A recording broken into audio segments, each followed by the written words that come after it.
Hey guys, welcome back to the channel, or if you're new here, welcome officially to the channel. This is a series where we look at various different oddities in gaming that developers have either made to help the player get more into the game, digitally or physically. Most of these have had influences on games and designs years past when they were active, and today, well, yes in a way, because we're talking about another motion-styled controller, the uforce.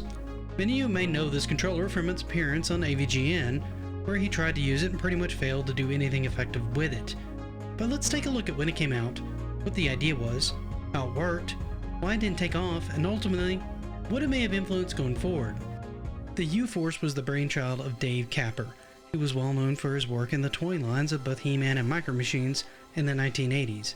He was also mostly responsible for the Koosh Ball, for those of you guys who remember those. And he was always fascinated with finding new ways to play. He began messing around with what was known as a Heath Kit. Now these were a series of electronic kits, all focused around, well, electronics. Each would allow people to build and experiment with different types of electronic functions. One such kit that Kapper bought was focused around things like capacitance, which is often used in elevators to activate various different buttons. He found that if he made it really sensitive, he could embed it in things like plants, and have just touching the plant turn off lights. However, if he boosted the power more, he could actually trip the circuit just by getting close to it. This gave him an idea.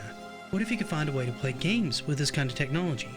He decided it was worth exploring deeper and decided to go in search of a theremin. What's a theremin, you ask? Let's talk. A theremin is a musical device that uses electromagnetic fields. The vertical antenna controls the pitch and the horizontal looped antenna controls the volume.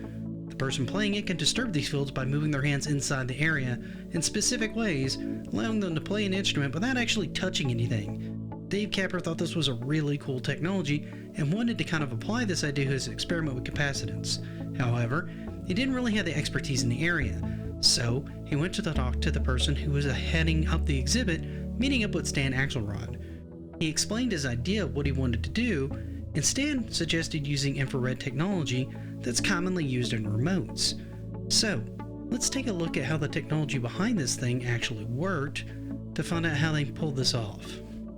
You see, in order to do what they really wanted to do with this, they needed more than one pair of IR blasters. They needed to actually make a grid. This way they could more easily sense motion in an area and relative distance as well. To this end, they used not one, but 9 pairs. Why a pair, you ask? Well, simply put, one would blast an IR signal out, which would be blocked by an object on its way, reflecting back down and hitting the receiver that would signal an action. By using a number of these, they could actually sense in a greater area, along with relative height and distance. In this way, you could do a range of motions that the device would recognize and perceive as an input. At the most base level, these inputs would be read as simple inputs, A, B, start, select, that kind of thing. However, that would depend on how you program the unit itself, which leads us back to our old friend dip switches. Yep, these little buggers. The same ones used to program the batter up are used here too. By setting them in a certain pattern, the controller could be reconfigured to send those same basic inputs for any number of games. So, why on earth would you use this over any other controller? The intent was to free you from the confines of a standard controller and have more natural movements. The idea being that learning to fly a plane should feel vastly different than learning how to fight, say, Tyson, like it would in real life. In other words, the idea was to make the game feel more immersive and more natural to learn than it normally would be otherwise. Like many controllers around this time, it was flexible with a wide range of games from Top Gun, Mike Tyson's Punch-Out, and Rad Racer, just to name a few games it worked with. It also came with a number of attachments. These were intended to make use easier and more intuitive with those games as well. But how did all this stuff work, and how did you configure it for each game? Well, let's take a look at this thing and see if we can figure that out, shall we? By using the yoke in a flying game, you could more intuitively feel like you were controlling a plane. By punching instead of hitting a button, you feel more like it's you doing the punch, rather than just passively hitting a button. That's part of the reason they put some of these attachments in to start with.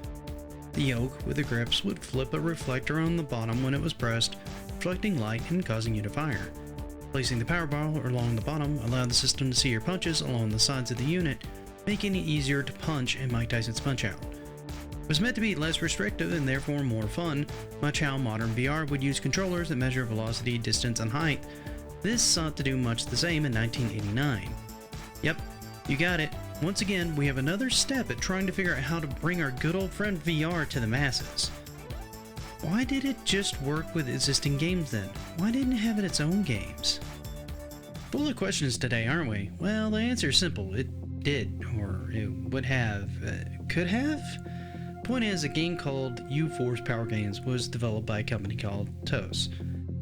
That would generally use some more dynamic flexibility of the uforce itself. A number of 4 mini-games were designed, like Nuclear Rat Attack, Hose 'em Down, Powerful B-Ball, and Rock on Air. It's unclear why this collection really wasn't released. Perhaps they really didn't see any feasibility in it. Perhaps it's because THQ picked up Audubon's game division and shelved it. Another reason could have been that the manufacturing issues they had as the unit started getting made were problematic, from inconsistent eye repairs to hinge issues because the unit could actually lock into multiple locations, allowing the unit to be used on almost any range in 180 degrees. It's also possible it had something to do with the year, 1989. That's a big year for Nintendo. The movie The Wizard dropped promoting their latest game, and a small add-on got a lot of notice around that time. You guessed it, the Power Glove. Both of these were competing in a similar game space. In a sense, both were trying to cut ties to the standard controller and teach players how to interact with video games in new and unique ways. One using a wired glove with ultrasonics, which I have a video on that you can check out later, and the uforce that was trying to be more truly wireless. Either way, the Power Glove was clearly more well known and advertised, and both would eventually just go down as oddities in video game history in the end, because we're still paying tons of money for high-end controllers to this very day. As to legacy and influence, I'd say this one left a bit of a mark. Between this, the Power Glove, and the Sega Activator, many people were inspired to try these avenues again. Newer, more reliable technologies would replace things like sonar and iron blasters, making the technology more and more responsive. Now we have a wide array of systems that have the capability of using or are solely focused on VR-style technologies. What do you guys think of this? Was this a cool idea? Do you miss this and wish someone would take another crack at it, or is it best left to the annals of gaming history? Let me know in the comments. Before you go though, let me thank you for making it this far. If I could ask you for one more favor, if you would, please hit the like button, and if you haven't, consider subscribing. It really helps my channel out. But for now, thank you once again for spending part of your day with me, and until next time, happy gaming.